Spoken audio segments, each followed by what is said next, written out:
Mtume Loliondo. Nilifika katika wilaya ya Ngorongoro ambayo makao yake makuu yapo Loliondo, mji ulio katika milima na mabonde ya mkoa wa Arusha. Safari yangu ilikuwa ya kipekee sana, iliyojaa malengo ya kina, hamu ya kufahamu na kuguswa na maisha halisi ya watu wa maeneo hayo ya pembezoni.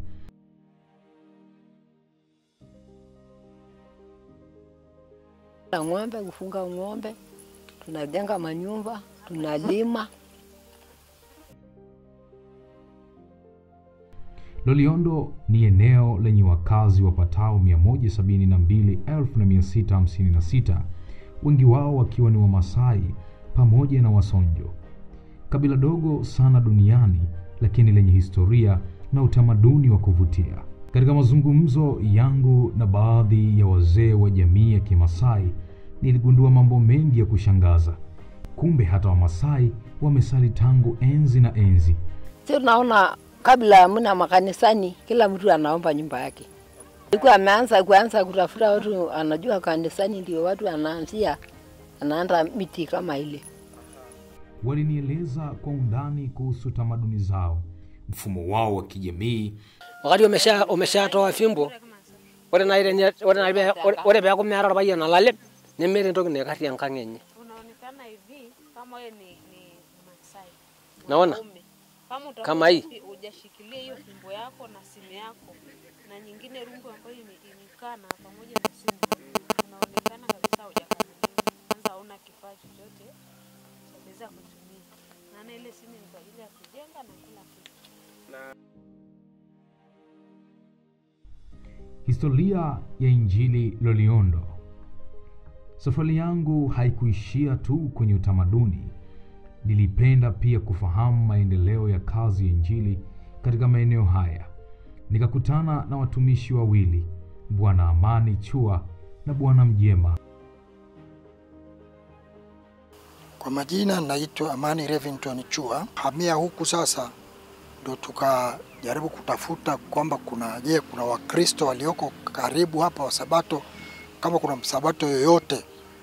Sasa mwishoni tukaelekezwa kwa mzee mmoja ambaye anaitwa Mzee Masige. Yuko hapo Sakala, Mzee Masige. Tukaambia Mzee Masige ni msabato. Lakini sasa kwa bahati mbaya tulivyofika kwake, tulishangaa manake tayari alishajichanganya na dunia. Ni mtu anayekunywa pombe, anavuta sigara na nini, lakini tuliambiwa asili yake alikuwa msabato, ndiye anayejulikana peke yake.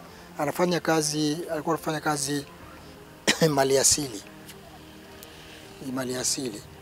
Sasa baada ya hapo tulipomwendea akasema karibuni sana. Kwa hiyo wakati huo tulikuwa tunatafuta ni watu ambao tunaweza kushirikiana kuendeleza ibada. Basi yule mzee akasema basi karibuni, hata kama ni ibada fanyeni hapa, mke wangu yupo, kuna na watoto, kwa hiyo fanyeni ibada hapa kwangu. Basi ndio tukaanza ibada ya shule ya Sabato nyumbani kwake. Na baada ya hapo sasa kwa sababu tulikuwa hatujulikani, tunapigwa tu danadau ukiomba. Tulikuwa tumeambiwa kwamba tuombe viwanja vya makanisa. Kwa hiyo tukaomba kiwanja cha kanisa, hakuna wanaotoa. Tukaomba kijiji hiki hapa hakuna wanaotoa. Mwishoni tukaomba kijiji cha jirani hapo. Sasa kwa sababu DC yeye alikuwa ni msabato, yapo ni yule msabato tu anani, lakini DC kabidi amuombe mwenyekiti wa kijiji cha Sakala kwamba jamani, hebu wasikilize hao watu wana shida yao ya kiwanja cha kanisa. Basi yule mwenyekiti akasema leteni maombi yenu, tukapeleka maombi. Baadaye kwa sababu tulikuwa tumeomba kama eka 3. Mwishoni wakapiga wale wakanakamati wakasema watu hatuwajui, kanisa lenyewe sijui la fundi. Kwa hiyo tuwape karobo 3 au sifike hata heka, tuwape tukarobo 3 tuone watafanya nini. Baada kupewa uwanja tukajichanga haraka pale, na huku tumeshafukuzwa tukatafuta na mabati, kila mmoja tukajichanga, tukapata bati 30, mbao tukatafuta huko porini huko, tukanunua huko porini, tukabeba na vichwa. Jengo lenyewe utaliona la zamani liko pale, nyumba ya fito, tukapiga fito, tukakandika, tukapaua hapo juu, hakuna milango, hakuna nini. Mimi naitwa Wile Godson Mjema, ambaye kwa sasa ndio mzee wa kanisa la Oloipiri. Katika kijiji hiki tulikuja mwaka 2017. Tukiwa mimi na mke wangu huyu pamoja na watoto wangu. Tulihamia tukiwa Waadventista wa Sabato na tulianza kusali tukiwa hapa katika nyumba hii tukiwa ndani. Sasa ilipofika mwaka 2019 ndipo tuliamua kuomba jengo la darasa. Tukatoka na kuanza kusali darasani tukiwa kama familia. Baada ya hapo tukaanza kutembelea mtaani kwa ajili ya kuhubiri Injili. Na tulikuwa tunaenda kwa kuomba kwa wenyeji. Kwa tunasali kwa kutafuta marafiki wa Masai. Maana nakumbuka kwamba nyumba ya kwanza kwenda kusali ilikuwa nyumba ya Nembris Kungu, ambapo tulimwambia kwamba tutakuja kusali nyumbani kwako. Sana pia alika wageni. Kwa hiyo tuliondoka tukiwa na ndoo ya chakula, wali na maharage na sukari. Baada hapo vimeshapikwa, tulifika na kumkabidhi Nembris, na pia alikuwa amealika wageni wake. Kwa hiyo baada ya ibada Nembris alichukua kile chakula na kuweza kutugawia, maana yake na kuwagawia pia marafiki zake waliokuwa wamefika mahali pale. Sasa baada ya hapo ndipo pakawa mwanzo wa Injili kuenea katika maeneo hayo. Na ilikuwa kama siku ya Jumapili kama ya leo, tulikuwa tunaenda huko mtaani kwa ajili ya kwenda kujifunza Injili, hasa katika maeneo ya Loswasi. Sasa Injili ikapamba moto kwa kasi, tukawa tunaendelea kwenda kuwafundisha watu. Tukitoka asubuhi mpaka jioni saa 1 ndio tunarudi kutoka hapa nyumbani kwetu. Kwa hiyo baada hapo ndipo tukapata waumini. Kwa hiyo waumini walipatikana kwa njia ya kuwafuata majumbani kwao, na ndipo sasa tukaendelea na kazi hiyo. Baadaye sasa ikawa kama vita kati ya wachungaji wa Jumapili pamoja na sisi, kwamba mnaenda kuwahubiri watu wetu ambao washaingia kanisani. Lakini tuliendelea hivyo hivyo. Baadaye ndipo mwanzo wa kanisa ulipotukia, mpaka leo tukafika mahali fulani kutengwa kuwa kanisa. Ni kitu gani ambacho kilikusukuma sana mpaka mkaanza hiyo kazi ya uinjilisti? Nadhani kitu ambacho kinisukuma ni baada ya kuona kwamba sisi ndio ambao tunakuja kujifundisha wenyewe ndani ya nyumba, maana ni mimi na mke wangu na watoto. Kwa hiyo ikatokea kwamba hata mahubiri, nisipohubiri mimi atahubiri mama. Kwa hiyo tukaona ni afadhali tutafute watu ili kwamba tukufanye uinjilisti mtaani. Sawa, tutarudi vizuri sana kwa sababu kwanza hata na hivyo tulikuwa tunahisi upweke kulingana na sehemu tulipotokea. Tulikuwa tunasali kanisa kubwa lenye watu wengi, lakini tulipofika hapa tukakuta hamna kabisa waumini wa Sabato ambao walikuwa wanasali maeneo hayo. Kwa hiyo tulikuwa tunahisi upweke sana. Kwa hiyo sasa hilo jambo likatupelekea sisi kutafuta namna ama njia ambayo inaweza kutufanya tukapata waumini wengine ambao tutakuwa tunasali nao. Nafikiri kwamba mimi wito wangu mkubwa, mahali popote pale unapokwenda usifiche nuru ulio nayo. Maana mfano halisi, kwa mfano katika maeneo yetu tunao pia baadhi ya waumini wengine tumekuja kuwapata baadaye. Walikuwepo tukiwepo sisi, lakini walikuwa wamejificha. Ila baada ya kuwagundua tuliwafuata na kuwaleta kanisani. Wengine juzi wamebatizwa na wengine wapo, tunawatia moyo. Na si desturi yetu, kwa sababu tuna uchungu mkubwa. Karibia kila Sabato huwa tukimuona mtu aliyefika kanisani, huwa tunamfuatilia, kumtembelea, kujua shida yake na kujua changamoto yake. Na nakumbuka kwamba hata kipindi cha nyuma kabla tujatoka kwa kanisa lilikuwa mbali. Mimi na familia hii tumejitahidi sana kuwapeleka mpaka kanisa mama, hata kwa gharama zetu tumetumia kwa ajili ya kuwapeleka ili kuwatia moyo. Kuona na matazamio yangu ni kwamba muumini yoyote mahali popote alipo, mahali ambapo hakuna nuru, asijifiche, ajitoe. Na pia Bwana si mchoyo, hata ukatoa cha kwako Bwana atakulipa. Baadaye utakuwa katika hali nzuri. Kwa tunaupenda ni ule Mungu atukuzwe kwa mambo yote. Tulikuwa tunaupenda sana wimbo huu kwa sababu wimbo namba 3, kwa sababu wimbo huu tulikuwa tukuimba unatutia moyo sana. Maana tukikuta kwamba tulifika mahali hapa tukiwa kama wapweke, lakini baadaye Mungu akatutia nguvu. Na kazi hii tulifundishwa na nani? Kuna marafiki zetu wako Dar es Salaam, waitwa Dr. Nyaoga. Kipindi fulani tukuta tukiwa kanisa mama, akatuambia kwamba watu hawa wanatakiwa kufundishwa, na ndio maana hata sisi pia tukaweka bidii ya kuweza kuwafundisha. Kwa hiyo hii kazi inatutia moyo sana, maana hatujai kuwa maskini, bali Mungu anaendelea kutubariki pia. Mungu atukuzwe kwa mambo makuu, upendo wake alitupa Yesu,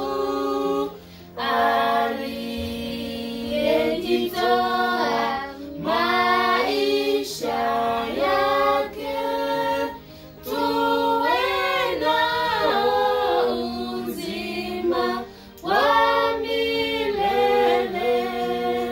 Msifu, msifu dunia sikio, msifu, msifu watu wafurahi, na uje kwa Baba, kwa Yesu mwana,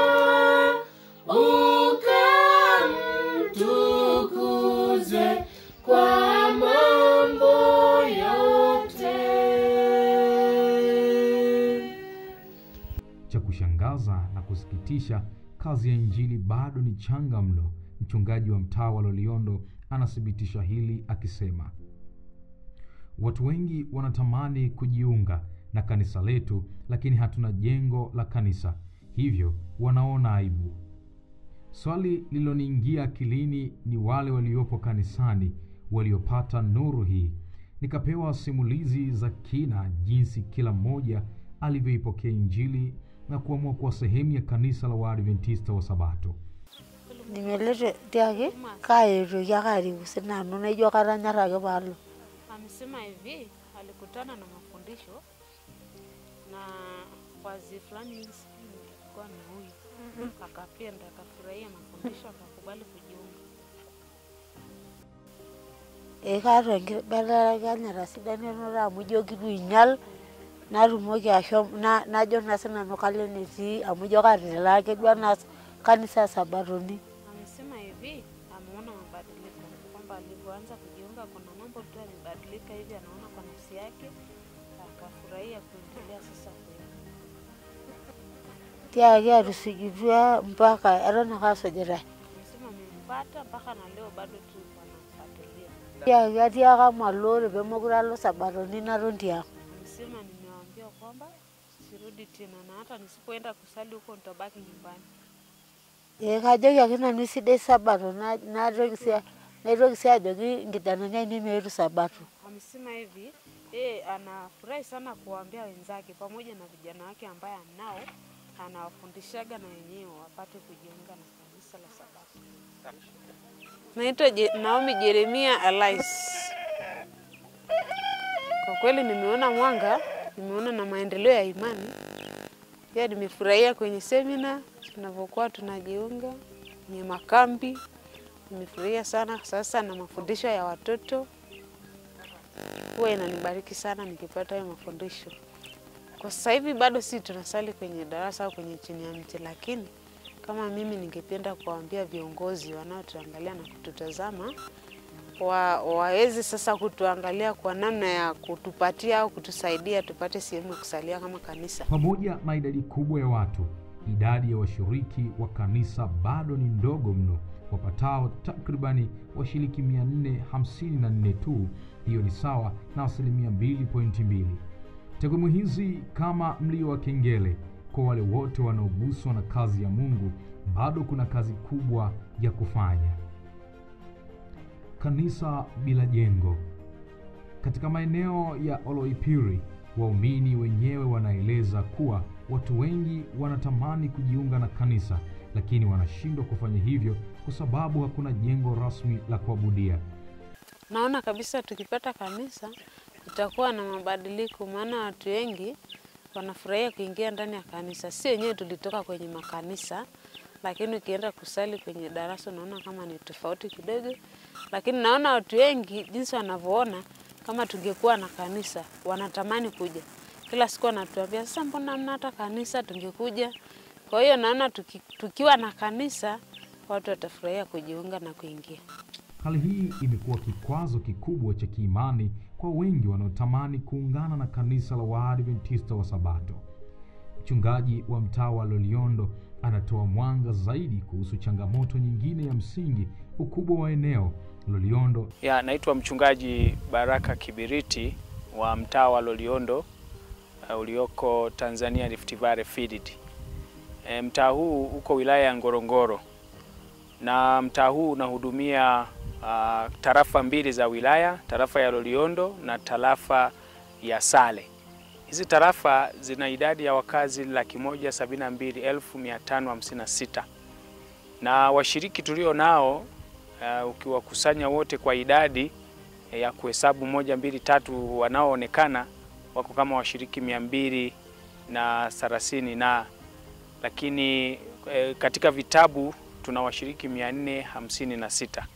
Kwa hiyo niko hapa kwa ajili ya kueleza kwamba kazi bado ni kubwa, maana vijiji tunavyovihudumia viko vijiji 55. Lakini vijiji tulivyovifikia mpaka sasa ni vijiji 25 pekee. Lakini makanisa tulio nayo ni 4 tu.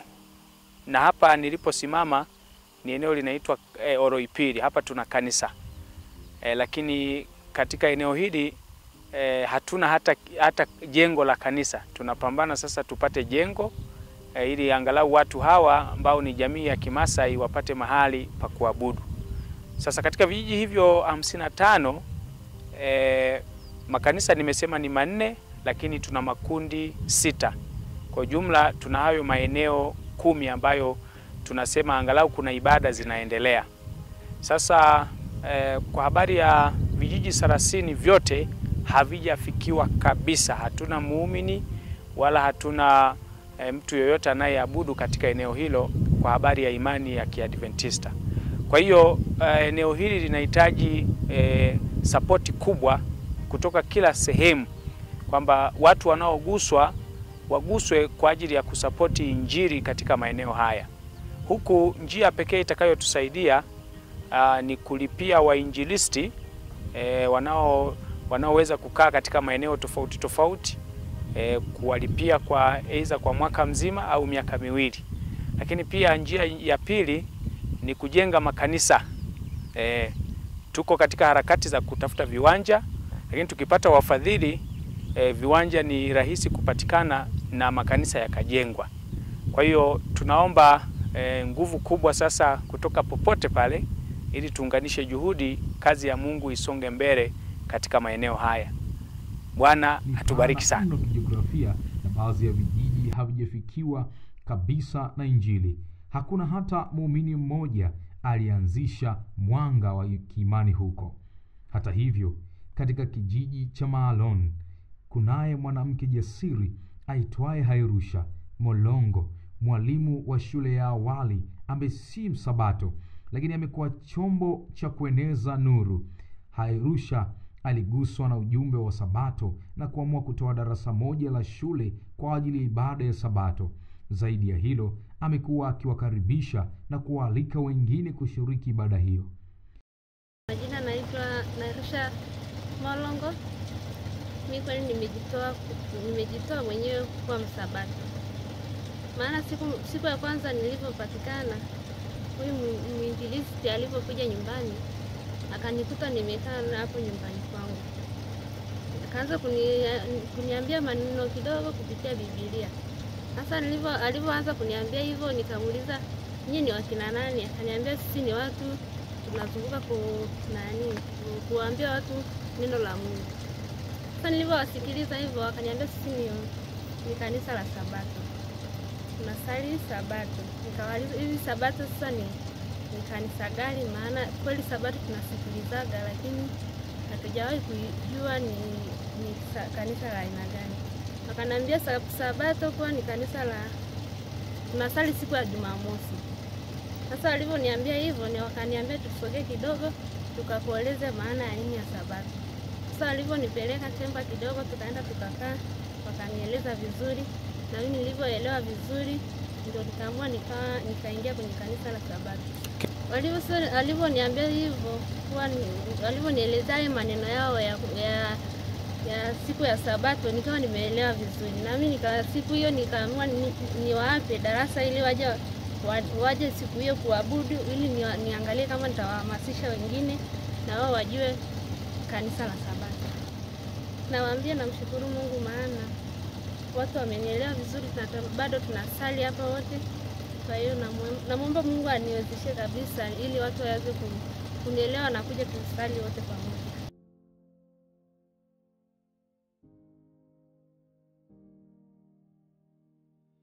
Habari njema ni kwamba licha ya kutokuwa na msabato mwanzoni, sasa Hairusha yupo tayari kwa ajili ya ubatizo, ishara kwamba mwanga wa Injili umepokelewa kwa mioyo iliyo tayari. Sasa nafika tamati kusema hili, Loliondo sio tu mji wa milima na mandhari ya kupendeza, bali pia ni uwanja mkubwa wa utume unaohitaji nguvu, maombi na moyo wa kujitoa. Watu wake ni wenye ukarimu, waliojaa tamaduni za kipekee, lakini pia wenye kiu ya kweli ya kiroho. Kwa wale wanaoguswa na kazi ya Mungu, Loliondo inawaita. Kama vile taa iwekwavyo milimani, ndivyo nuru ya Injili inavyotakiwa kung'aa katika maeneo haya yaliyosahaulika. Mwanga tayari umeanza kung'aa, sasa ni wakati wa kuendeleza. Mwandaaji wa makala hii ni Samuel Bureta. Mimi msomaji wako ni Bryson Kue.